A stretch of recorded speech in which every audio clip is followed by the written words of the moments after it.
Good evening mga tubero. Mayroon akong i-share sa inyo yung pang declogging sa toilet nyo. So may problema ba kayo sa mga toilet nyo? Barado yung toilet nyo. So ito na ang solusyon guys sa baradong CR nyo. So napakamura lang to guys. So hulaan nyo kung ano to. So di unboxing tayo guys sa declogging tools. Hindi natin patagalin pa. Ito na. Buksan ko na.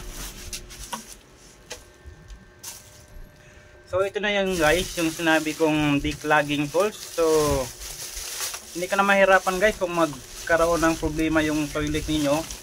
So ito na. So kulay pula siya guys. So ito na yun guys, yung tawag ay bomba. Dati guys, makita nyo ito sa pan guys, sa pagbubumba sa gulong ng bike o sa gulong ng motor. So ito guys, mayroon na tayong bagong tools sa pangbubumba ng toilet. Assemble ko muna ha. So kung gusto nyong malaman kung magkano ito guys, so hulaan nyo kung magkano. So ilagay ko lang sa comments section kung magkano itong tools na to. Ayan o. Yan. So na-assemble ko na guys. Ito na yun.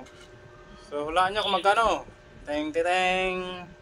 Ito ay nagkahalaga ng 69 piso lang. So kung may delivery fee guys, so umabot ito ng 80 or something like that. So 90.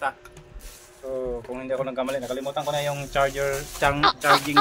charging pin niya guys. Dito ito nakadikit eh. Pero yun, nawala na eh. Tanggal na eh. So guys, ito na yung solusyon sa mga declogging toilet niyo sa bahay. So